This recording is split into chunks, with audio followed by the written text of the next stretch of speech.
Komiti mochung'ne weche somo e Senate ochako chenro mar nono duoko mar piny mar klas 12 ma higa mokalo. Weche osebedo kawachore ni piny mar higa mag 2022 nyalo bedo ni kuno betie kalure ni kwan jopuonjre manotimo maber ne ni malo ahinya kipimo kod piny mamoko mosekalo. Oganda ma pacho ka koro kwa mondo gol pachgi ewi duoko mar penjno.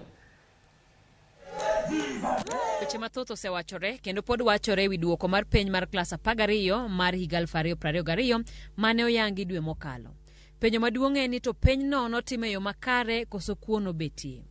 Jatend migawo mar somo Ezekiel Machogu nowuok oko motegno mar kwedo ni penj ne ok okwal kendo kwayo jogo mani kod ranyisi ni kuono timore mondo go lipot.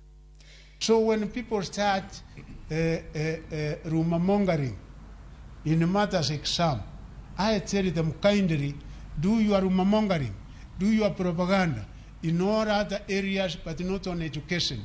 Because education is key to our survival as a country. Education is key for the development of this country.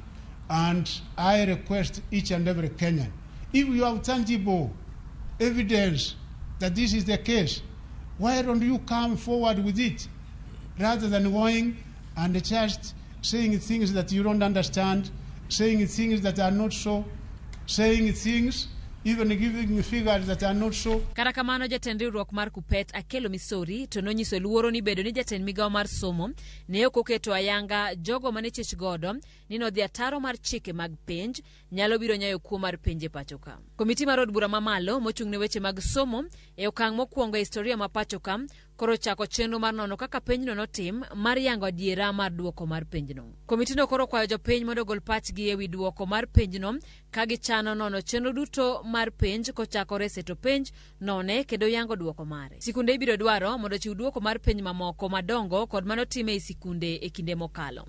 Kaluwore kod lipod ni komitino biro nono e kind gik mamoko yore ma migawo mar somo oketo mar thiro kuo mar penj kendo nono ka bende giromo. Jokanyo mag komitino bende biro keto piny jatend migawo mar somo Ezekiel Machogu kod tend migawo no duto mar winjo adiera mar ikruok margi e thiro kuo mar penj. Otese mag duoko mitiyo godo e nono penj bende biro non ka adiera mar jonon penj bende ibiro rangi.